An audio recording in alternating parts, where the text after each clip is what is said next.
The year was 1944, and one of the most critical crusades in all of history was being waged.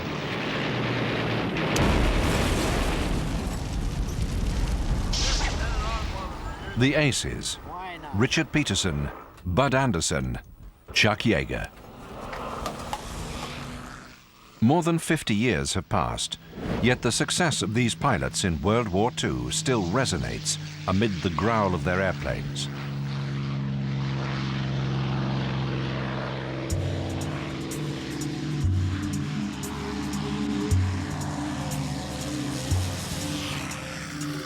The P-51 Mustang. This plane gained its mythical status as the only fighter with enough range to escort bombers deep into Germany. These men and their machines cleared the way to bombing targets and crippled Hitler's air force, bringing the German dictator's Third Reich to its knees. We picked up our first P-51s in England in January of '44. Picked them up at the assembly factory and flew them for about an hour and a half over England and landed at our base at Leiston. The next day we're sitting over Leipzig, Germany, fighting in them. And that was the transition. That was it. And you learned just from experience. We weren't very well checked out in it, but we were amazed how capable the airplane was, especially in endurance. It was just fabulous. It came at the right time. At the very time that the long-range bombers were having so many losses and were questioning whether daylight bombing was even feasible, suddenly the P-51 appears.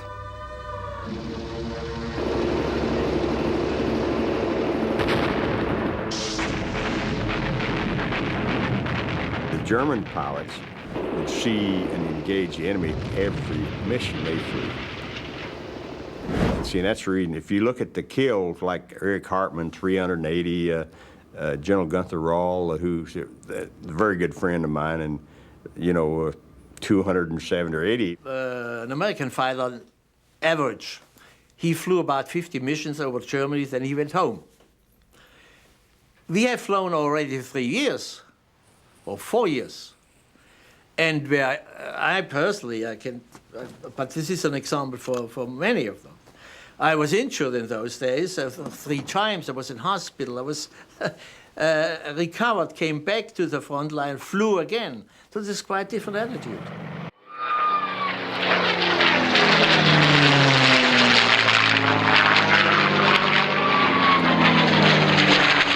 Richard Peterson engaged a German on one of his first missions. Got so excited, I didn't realize I was holding the trigger down.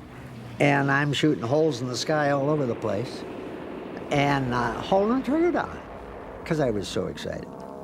And I finally got strikes on this guy, and he pulled the canopy and bailed. He went drifting on by me, standing at attention, gave me a highball salute, and pulled the ripcord. And I thought, boy, that's pretty great. He had black boots on, a blue flying suit, and he had black gloves. It was great.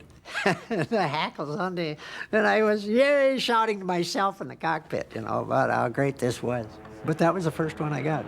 The German fighter planes, the Me-109 and the Focke-Wulf 190, were known ironically as Jäger, the German word for hunter. They were short-range aircraft, able to dive, turn, and reach great speed, outstanding in their armament, which shot down Allied planes with deadly efficiency.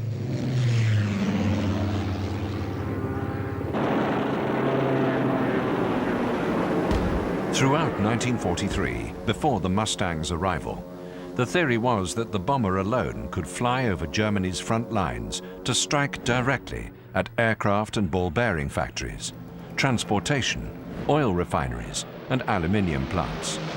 Targets which, if destroyed, would deprive Hitler of the means to wage war.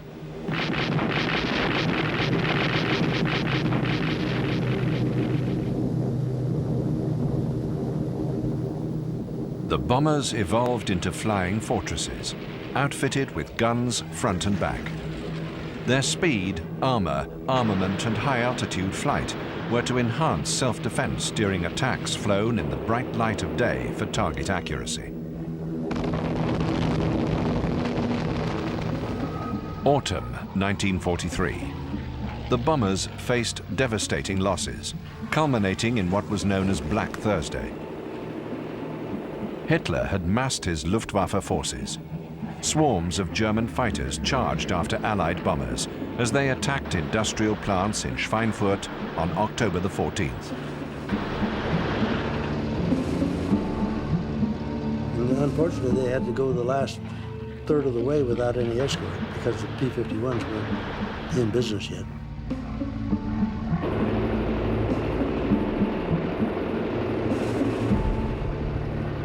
And in that particular raid, there were roughly about 300 bombers in the thing, and they shot down 100 of them. That's 30%. In fact, it was 31% is what they lost. And the Germans were having a field day.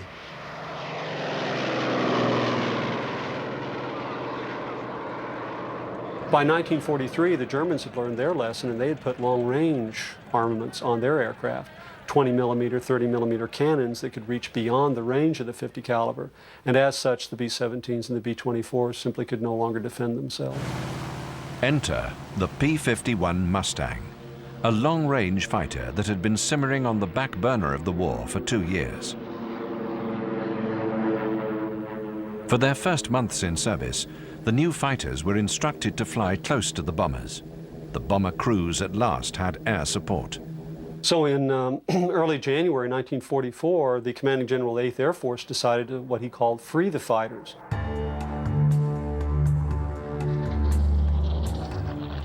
General Jimmy Doolittle declared that there would be a dual role for the new fighters. They would continue to protect bombers on the way to their targets. But more importantly, the Mustangs would be free to fly away from the bombers to pursue and destroy the Luftwaffe.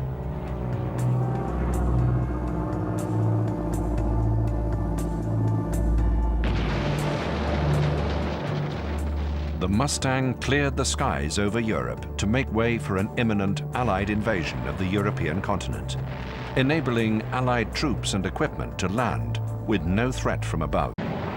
Just 6 months from design to test flight, the first incarnation of the aerodynamic Mustang was delivered from a US company, North American Aviation, to Britain in 1942.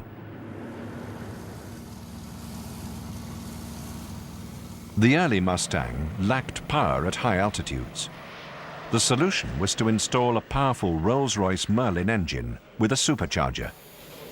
You have tremendous power at sea level for takeoff, but with the supercharger, it allowed you to have that same kind of power at a high altitude. The US Army Air Forces ordered 2,000 P-51s when they realized they needed just such a long-range fighter to prepare for an invasion of Europe. The new engine used about half the fuel of other fighters.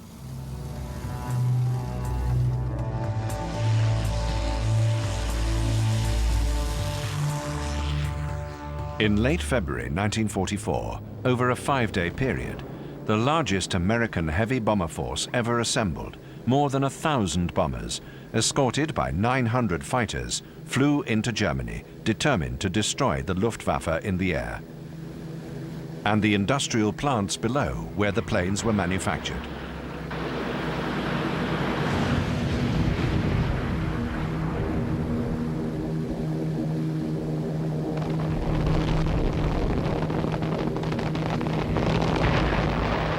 The fighters flew to protect the bombers as detached escort, free to roam ahead, above, or to break off and pursue the enemy.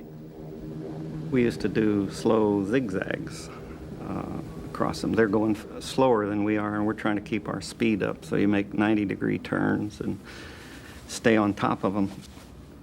We also would send out flights out to the side and up ahead to try to break down these groups that were going to come in head on.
The aerodynamics, the refined places, was designed by a Hungarian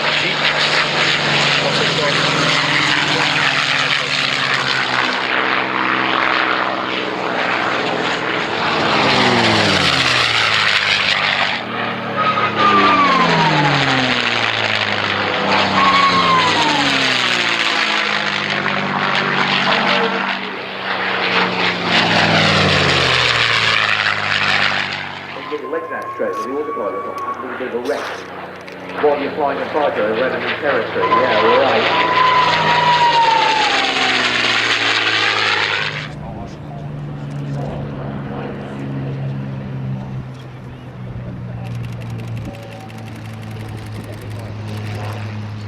I've started off as the tail car, many years before. Delightfully, have very, very nicely handling, easy to fly aeroplane. 51 Cadillac of the sky!